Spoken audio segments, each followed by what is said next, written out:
Welcome to Talkback. Today we will be discussing the WTO and the Indian garment industry. Textiles, as we all know, is a pride of India. There was a time when India was a leader in textiles in world trade. But today, as we look ahead at January 2005, when world trade in textiles will be freed, we have a lot of concerns on whether Indian industry would be able to fight the competition coming from many other countries, including China. To discuss this very important matter, I have with me Mr. Chand Anand, President of the All India Garment Exporter Common Cause Guild. Welcome to the program, Mr. Anand. My pleasure. Now, as I said, we are all very proud of our textile heritage. Many of us never leave it in our daily wear, and increasingly as we go out into the world, we see that there are now signs in the last 8 or 10 years of what Indian garments can achieve, but still our share seems to be much, much smaller than that of, say, China in world trade. Why is our garment industry not doing as well as it can? You are right. When you said that it was a pride, we were the leaders. But we forgot that to keep our leadership, we have to have a long-term planning and thinking into it. Somewhere we have lost the focus of it. And we have got confused on the WTO regimes and things which are coming. We have been caught unaware. And I would attribute that the planning done on the bureaucratic level was responsible. We did not have the real professional people on the jobs to do the job over there. In the sense, if I may just spell out the agreement on textiles in the Uruguay round at the WTO. Basically, what we have is a situation where the developed countries have set quotas, and our garment industry, like the other countries' garment industries, are allowed to just export that much. And some people were very upset at this, that this is an unfair situation, and we are not able to export as much as we can. At the same time, there are others who feel that when the multi-fiber arrangement ends in 2005 and we have a free world of competition, that we may not be able to export even what we are exporting today. And the reason for that is that we may not be competitive in terms of cost, quality, and delivery of our garments. So I put to you a very simple question. Today, standing where we do, how do we compete in terms of cost, quality, and delivery of our garments to the rest of the world? I dare say it's a very, very bleak position for us. On the cost factor, we are going to be beaten by China as the situation stands over there. We do not have today a infrastructure. We have not given thought to the infrastructure of development of fabrics. Our cost of delivery is expensive. Our cost towards the finances is higher. Power is higher. And all these attributes, of course, everybody knows about the labor cost, which I don't want to say over here, lest it's misunderstood to be a propaganda point. But that's a last but not the least.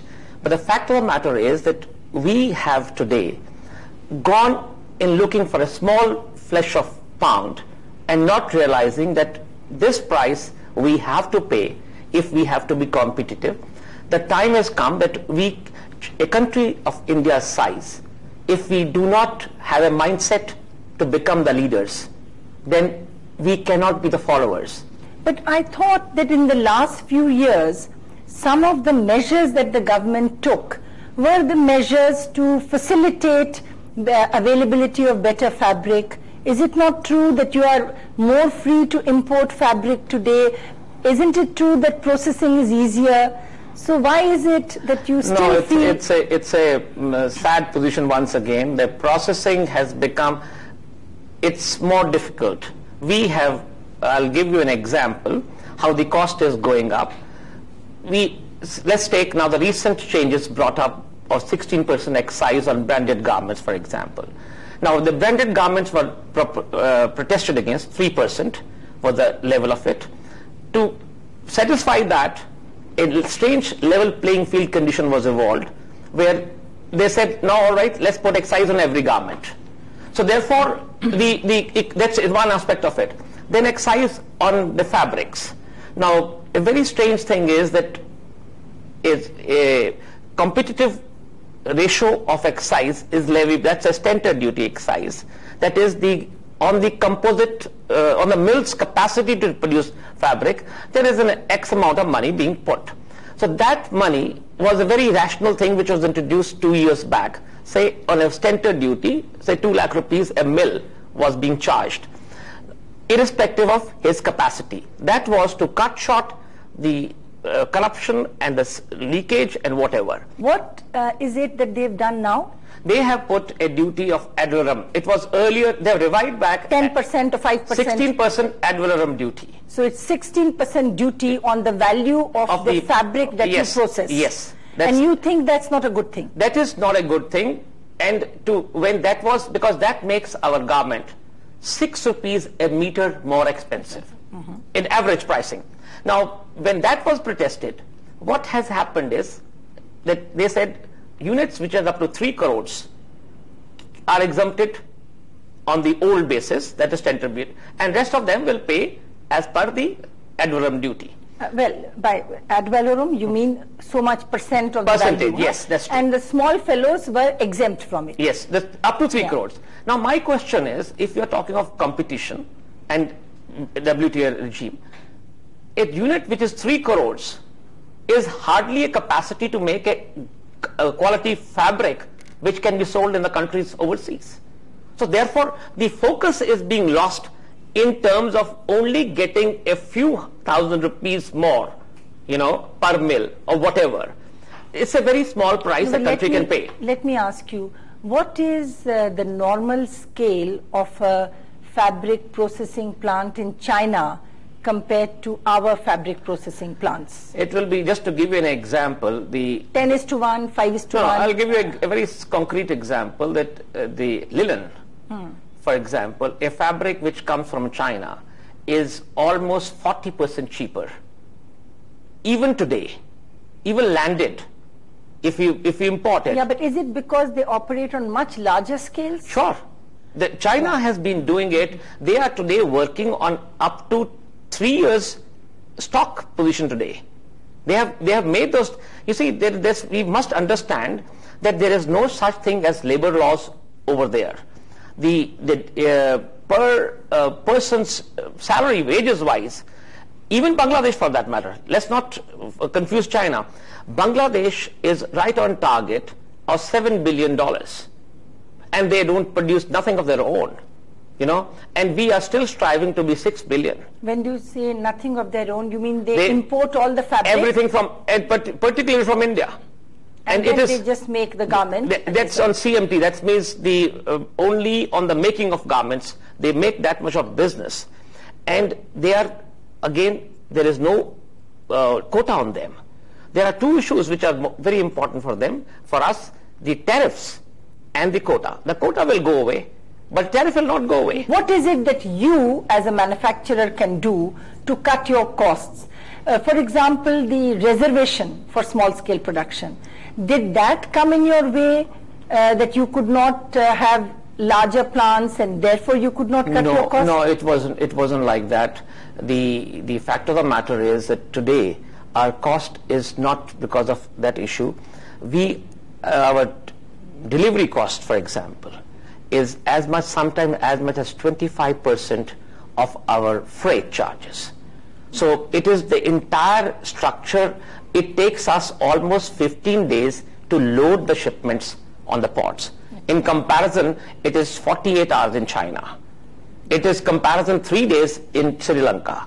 So therefore, it is not one aspect of it which you can say is that, because we somehow the fact of the matter remains that our own entire structuring has been that every individual section wants to make their own money, and in holistic way things are not being approached. This is the fundamental thing, which again I'm coming back to that ultimately it's the mindset of the rulers. They have to decide whether they want to have these exports or not. Today our council charges are so heavy because everybody is looking from the economics of self-contained units. Similarly is the mills, similarly is the customs, similarly is the DVB for a power sector, similarly is banking. We have got the most expensive negotiation documents rates in the world. You mentioned the high cost imposed by our delivery systems and our infrastructure, and this is something that we hear from all quarters. The fact that transportation facilities may not be good and all that. But what about customs, which you must have a lot of interaction with as exporters? How much of your cost gets added because of your interface with the customs? No, I'll try to break this answer in 2 points. First is the import position and then the export. Just touching the points, again the question of mindset is there in terms of WTO. The import today, we have got a very strange position going on, that when we import fabric, or say even the labels, we have recently a rule being introduced that they will be tested for azo dyes. They should not have the situation, which is, I think, a retaliatory effect of what Germany imposed on us. It is a much afterthought, but I do not know where the wisdom has cropped up from. There is a license system in the country under which a fabric can be imported against an export order of an importer by an exporter. Yes. So that fabric is being imported now. The custom knows about it, that after it is being turned into garments, it will be exported out. Now they say even that fabric should be tested for azo dyes. Where do they test it? They have got their own laboratory somewhere along, which takes almost 2 to 3 weeks. They don't understand. When was this introduced? It is quite a recent thing, about a couple of months. Just about a month or so. What could be the possible logic for this? As I told you, it is all retaliations of an earlier procedures laid down by the importing countries against us. It's a non-tariff barrier. I know, but you don't retaliate to jeopardize your own chances of exporting. That is a tragedy. Isn't there some place in government where you can take this issue? You see, the very fact is that the customs itself is a government. It is a revenue department. If they don't understand that, that's where I'm trying to say. You think it's being, no, but it couldn't be driven by revenue considerations, because they lose revenue, because they will discourage imports. So what is it that is driving this? This is the sad part of the bureaucracy. I would only spell it out. I have no other explanation to give it to you, that unless that, why don't they really understand? And if suppose even our body, our Apparel Council, anybody takes it up, the very fact that they've been introduced without consultation with authorities. This is a very short point. Now coming to another point of the drawback, for example. The recent thing was that the drawback was reduced down. Now drawback is supposed to really help you in, getting more funds so that you can, do your exporting more easily. You said the recent thing, so you must first give us the background of what it was and what is the recent thing that you're talking about. The earlier background was, let's say, 16.5% was a drawback on woven garments. Was the drawback on export duty? No, drawback is on the FO value of what you export from country. It is repatriation of the excise element, which is excise component of your product, which you have incurred, which is believed to have been incurred in the process of manufacturing. This is the drawback story, connection. So it was 16.5% on woven garments. It was 15% on knitted garments. in this budget, it was reduced down after the budget on 12%. It was earlier there was no branding of it. It was one simple against garments, so many percent. And they had, of course, a capping of various items. Capping means the maximum drawback available, say a men's shirt. A shirt is going on. The capping was a harmonized way that 65 rupees was the capping. 16.5% or 65 rupees, whichever is more. That was the theory behind it. Now they changed it and brought down, disintegrated the harmonized system which is prevailing worldwide into categories. That means every garment was described individually. Men's shirts, ladies' blouses, briefs, tops, everything was divided, and a new system was evolved after 15 years. In this last budget? Yes, 15 years earlier there was a study done by the government themselves, then government. A committee was resolved and they found that this was too much of hassle for exports. It was corruption, everything. So they were harmonized it. Today they disintegrated it. I would like to give a very simple division of it. It's very interesting. It makes a very interesting study that briefs and banyan, that's a vest, had a capping of earlier June capping was 8% and 9 rupees. After the revision now, it is 12% and 35 rupees.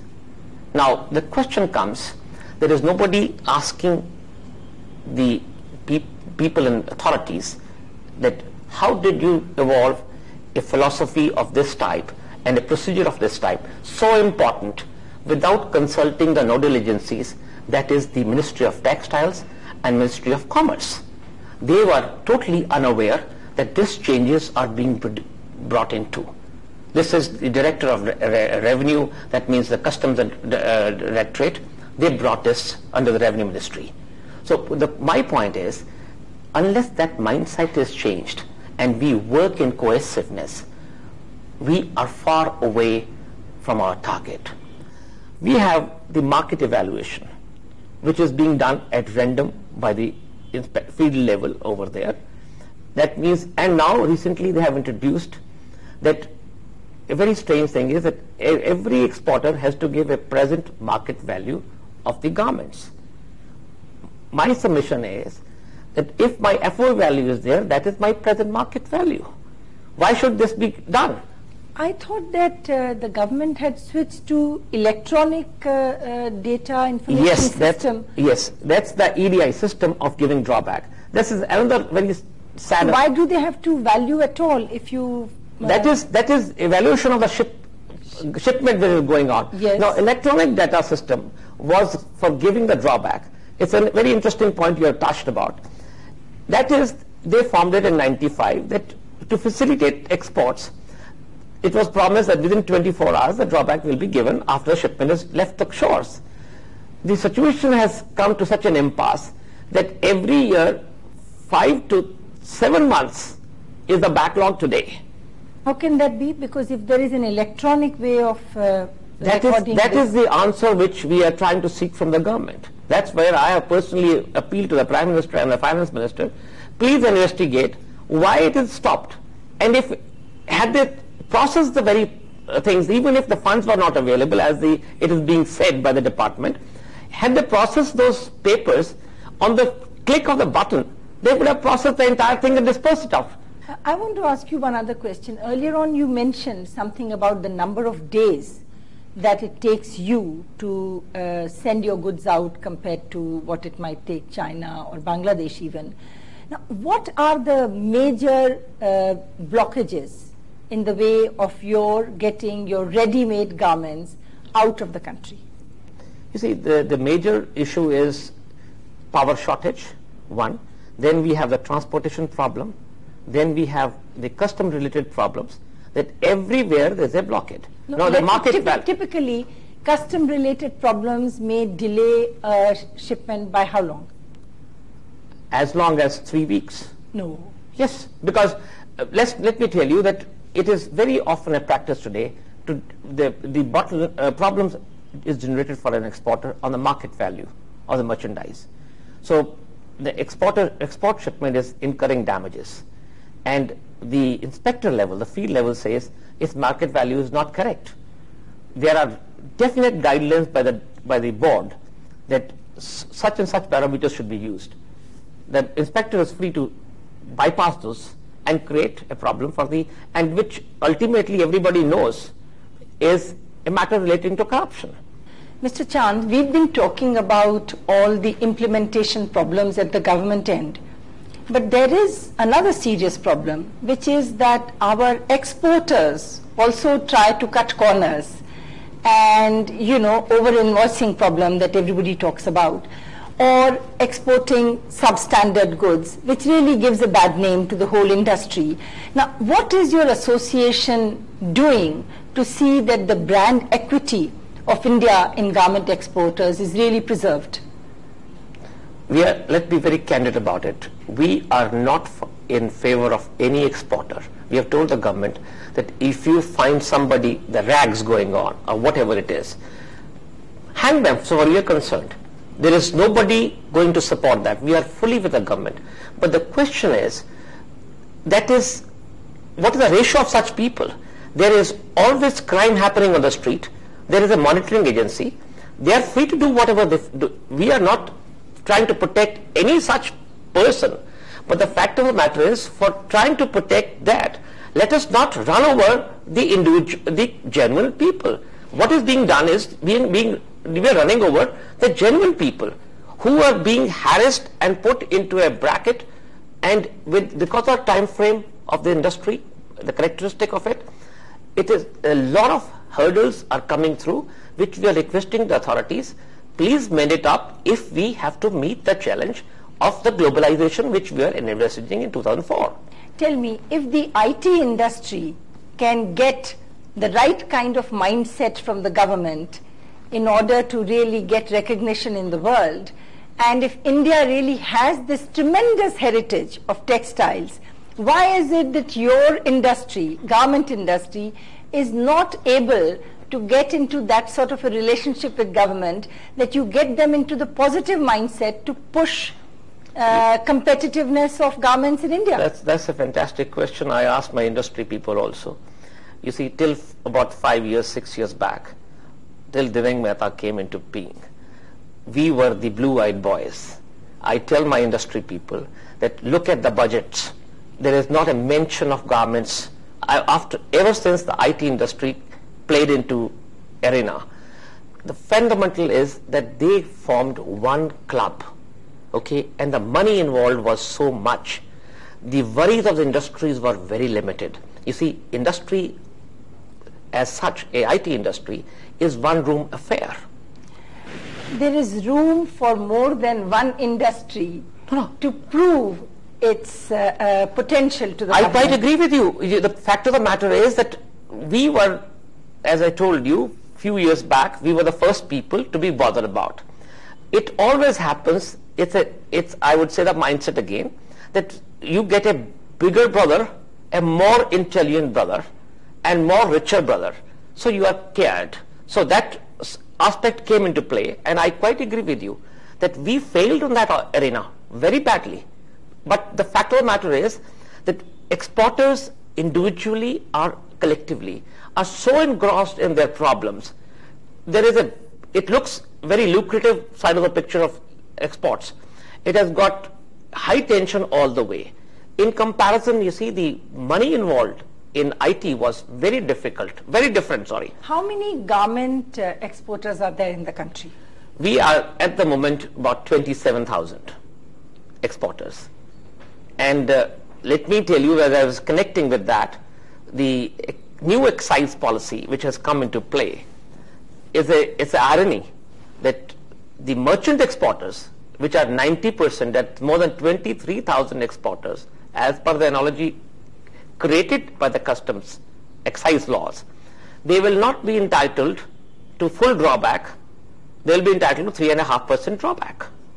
Because this is as of the last budget? yes, this is the effect of last budget, and you would say that And for the first time? for the first time. So far, we have not had a No, distinction? because we never had excise. But the drawback, the government was never in excise. Now, coming to the lobby point of it, connecting it with that, APC, unfortunately, Apparel Council of Mine, till this day, doesn't know about it. And even if they know about it, that nothing has been done about it. I'm the only one who has said in the representation to the Prime Minister and the Finance Minister. And again, now touching the point of how we are going to compete globally, I'm sorry to say that these big media exposures done by the prime newspapers of the country, I have not been able to get a response from anybody as to, come on boys, what is your problem?